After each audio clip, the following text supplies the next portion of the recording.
देखिए, पहले तो कह दूं कि मैं तो एक तरफ से कह सकता हूं कि बेगाने शादी में अब्दुल्ला दीवाना। मैं टीएमसी का हूं और मेरी सबसे बड़ी नेता या नेत्री, देश की सब ट्रू लीडर मासेस की सही मायने में, वो तो ममता बनर्जी हैं। और मैं ममता बनर्जी के साथ हूं, उनका हिमायती हूं, उनका समर्थक हूं, उनकी पार्टी में हूं, उनका प्रशंसक हूं। लेकिन उसके बावजूद कुछ बातों से नजरें नहीं हटाई जाती।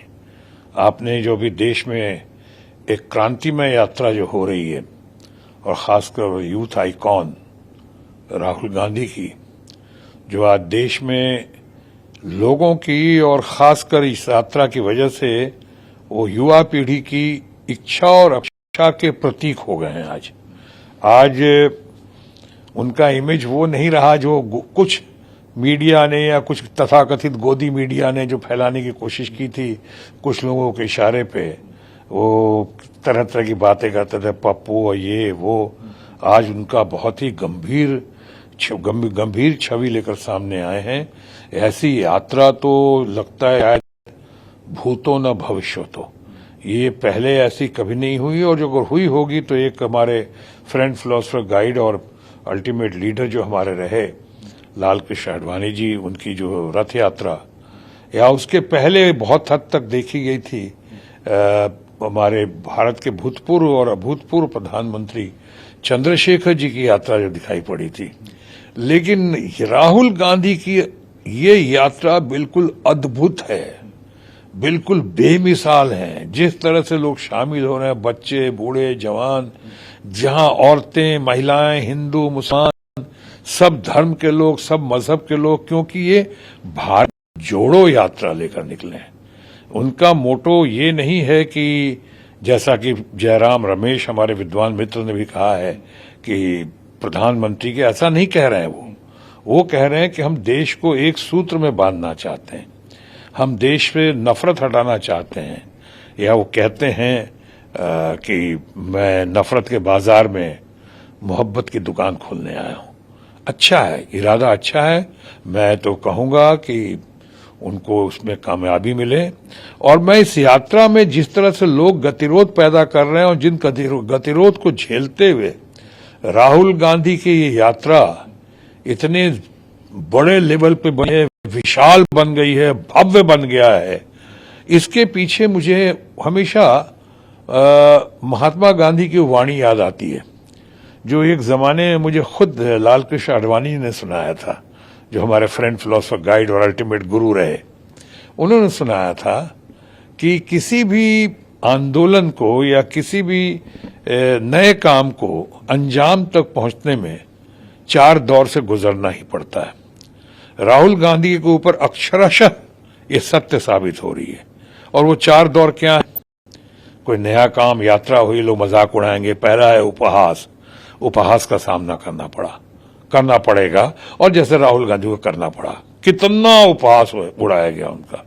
और तो और कि यात्रा की बात हो रही तो उनके टी शर्ट की बात शुरू की गई कि ये साहब कोई नहीं आएगा, फ्लॉप हो जाएगी यात्रा, तरह तरह। तो उपहास। दूसरा दौर होगा उपेक्षा।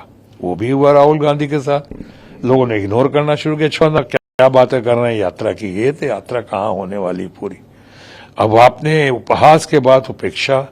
वो अपने कन्विक्शन के साथ, अपने जोश के साथ, अपने विजडम के साथ जिस तरह से आगे बढ़ते गए, तो तीसरा दौर आया महात्मा गांधी के वचन के अनुसार और उनकी कथनी के अनुसार। तीसरा दौर आया उपहास, उपेक्षा के बाद तिरस्कार, कंटेम्प्ट, गालियां देने लोग शुरू किए उनको, उनके बारे में तीखी टिप्पणियां शुरू कर दी, ऐसे ऐसे शब्दों का प्रयोग किया उनके परिवार के बारे में, जो बिल्कुल किसी भी उसका औचित्य नहीं, किसी भी तरीके से उसको सही नहीं माना जा सकता। ऐसा किया तो उपहास, उपेक्षा, तिरस्कार के बाद चौथा हुआ दमन। ये महात्मा गांधी ने कहा था कि 4 दौर से गुजरना ही पड़ेगा। पहला दौर होगा उपहास, दूसरा उपेक्षा, तीसरा तिरस्कार, और चौथा दमन। दमन यानी money power, man power, goon power, gun power. आपको रोको, उसको बर्बाद करो, रास्ते से विमुख कर दो, मारो, या नहीं तो कोरोना का एक नया बहाना लगा दो, कि साहब किसी तरह से इनकी यात्रा को रोको, ये तो कश्मीर तक पहुंच रही है, कन्याकुमारी से कश्मीर तक। मैं आज ममता जी के साथ हूं और ममता जी का बहुत बड़ा समर्थक हूं, ममता जी का अच्छा लेफ्टिनेंट हूं उनका। उसके बावजूद जो देश में बातें हो रही हैं उसको देखते हुए मैं कहना चाहूंगा कि चारों दौर से गुजर गए हैं ये उपहास, उपेक्षा, तिरस्कार और दमन से गुजरते हुए राहुल गांधी लाल चौक कश्मीर में, श्रीनगर में झंडा फहराने जा रहे हैं। यानी कि 4 दौर से गुजरने के बाद सम्मान उनके कदम चूमेगी या चूम रही है, इसमें दो राय नहीं है। महात्मा गांधी की बातों को राहुल गांधी ने अपनी यात्रा से, अपने संकल्प से, अपने डिटर्मिनेशन से, अपने कमिटमेंट से और अपने आत्मविश्वास से पूरा करके दिखा दिया। उपहास से सम्मान तक की यात्रा उन्होंने पूरी की और इसके लिए उनको बहुत बहुत बधाई। सर, चुनाव में ऐसा होता है, क्यों नहीं होता है। अब देखिए, अभी प्रधानमंत्री कौन होगा उसका फैसला तो भारत की जनता करेगी। अलग अलग संख्या बल जो है अलग अलग पार्टीज के होंगे, वो लोग मिलेंगे, एकजुट होंगे। उसमें बहुत बड़ा हाथ हमारी ममता बनर्जी जी का भी होगा। ममता बनर्जी जी की तो लोग देख रहे हैं कि वो 2024 में एक बहुत बड़ी गेम चेंजर बनकर सामने आएंगी। महिला है और पहली महिला आज मुख्यमंत्री हैं जो लगातार लोगों के धन शक्ति का जवाब अपने जनशक्ति से दे रही हैं।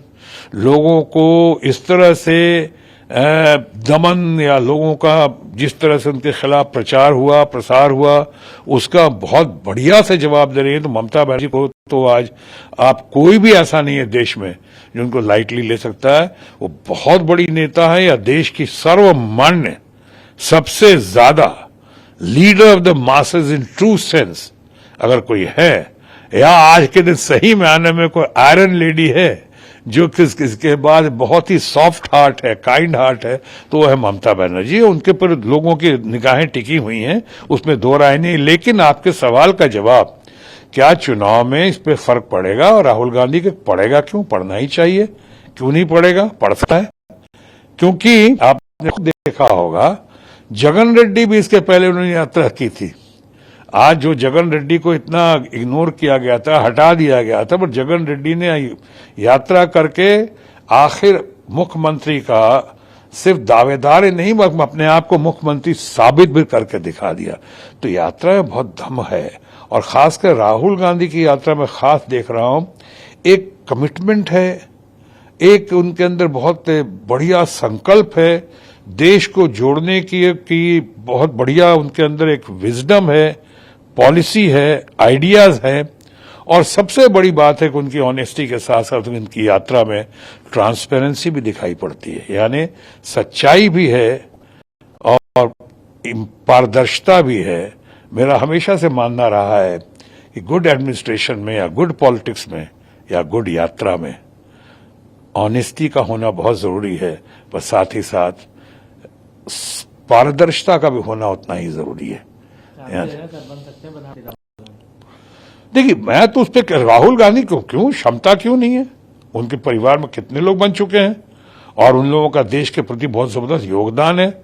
आज शायद किसी पार्टी में किसी का उतना योगदान नहीं है देश की आजादी के लिए या देश के निर्माण में जितना ये राहुल गांधी का या उनके दादा का, नाना का, ये पूरे परिवार का जो है आपने देखा है। आज कहना बड़ा आसान है, पार्लियामेंट में हमारे कई फ्रेंड्स हमारे पहली family party Bharatiya Janata party से उठ के कहते हैं कि क्या किया लोगों ने, कुछ नहीं किया, 70 साल में कुछ नहीं हुआ। अरे भाई, 70 साल में आईआईटी किसने दिया, आईआईएम किसने दिया, ये हमारे फौज को कहां से लेकर कहां तक हौसला अफजाई किसने की, हमारे देश को आज दुनिया का चंद कहते हैं कि हमारी कंट्री जो है, देश जो है, वो यहां से डेवलपिंग नेशन से डेवलप नेशन के करीब करीब खड़ा किसने किया, ये एटॉमिक पावर किसने किया, बहुत सारी बातें हैं, हम उस पर कहने की जरूरत नहीं है। और आज जो हालात हैं, चाहे अनएम्प्लॉयमेंट का है, चाहे बेरोजगारी का है, महंगाई का है, डॉलर्स के ऊपर चले जाने का, रुपया के नीचे गिर जाने का, यानी इतनी सारी बातें हैं बहुत सारे, चाहे हेल्थ इश्यूज हैं, चाहे ये अपना एजुकेशन में जहां तक वो जाना चाहिए था नहीं जा पा रहे हैं, या कहीं कहीं गतिरोध पैदा हो रहा है, तो इन सब बात की तो ये वही कर सकता है इनका निवारण। कारण